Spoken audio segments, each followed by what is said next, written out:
If you've created a living trust or you're thinking about it, you might have heard of the phrase, you need to fund your trust. But what does that actually mean? I'm Jack Duffley and I'm the founder of Duffley Law. We help families with estate planning and probate.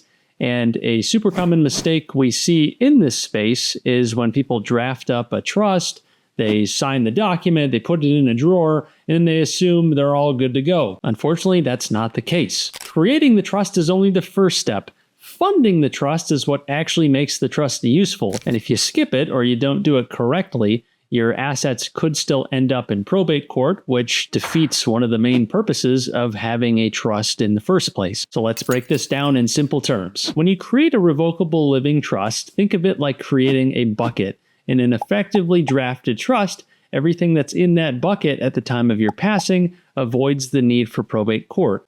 The bucket has your rules, your instructions, and the names of people you want to manage things if you're gone or if you become incapacitated. But at the moment you sign the trust, the bucket is empty. We need to fund it. Funding the trust means you move your stuff into the bucket. That's it. But of course, the details matter. Let's talk about how this works with different types of assets. First, a big one for a lot of people is your home or any real estate. Funding the trust with a home or a piece of real property typically means you sign a new deed that transfers the home from your name into the name of your trust.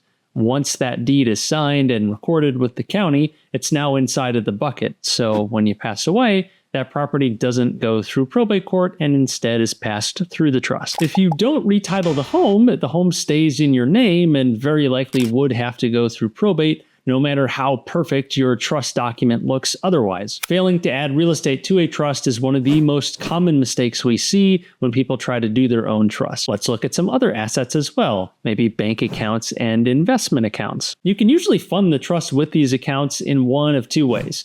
You can either retitle the account into the name of your trust directly, or you can name the trust as a beneficiary to that account so that it passes into the trust after you pass away without the need for probate. Different institutions have different procedures, and certain accounts might have tax consequences to worry about depending on the method you use.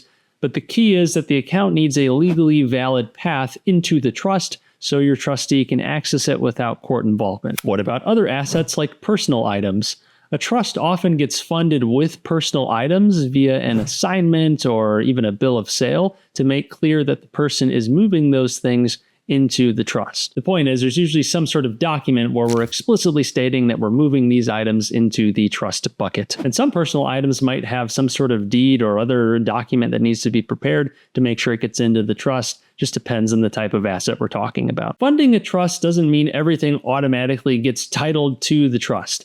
It means we look at each category of asset and make sure it's aligned with the plan. We're giving it a clear path into the bucket either during your lifetime or when you pass away. It's about putting the whole strategy together and taking a look at the whole picture. Now, you might be wondering, what happens if I forget something or I buy a new asset later and never move it into the trust? Well, that's where we have something like a pour-over will.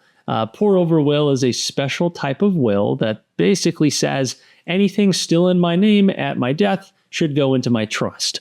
It's kind of like a catch-all. But here's a major issue. A pour-over will still typically has to go through probate before it can pour the remaining assets into the trust. So it's a safety net, but not the main strategy.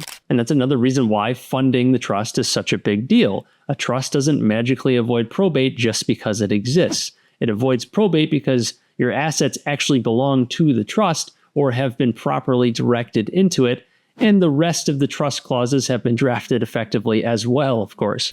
If you don't fund it, the trust can't do its job, and your family might still have to face probate, delays, and unnecessary expenses, because the trust isn't really done, at least until the funding is done as well. If you're watching this and you're not sure whether your trust is actually funded, or you want help setting one up in the first place, we'd be happy to talk through your situation and we'll see how we might be able to best assist. Either way, tread carefully when setting up a trust. There are a lot of steps to follow here to make sure things are done well and we're not leaving things exposed. But thanks for watching. Follow for more estate planning content and I'll see you in the next one.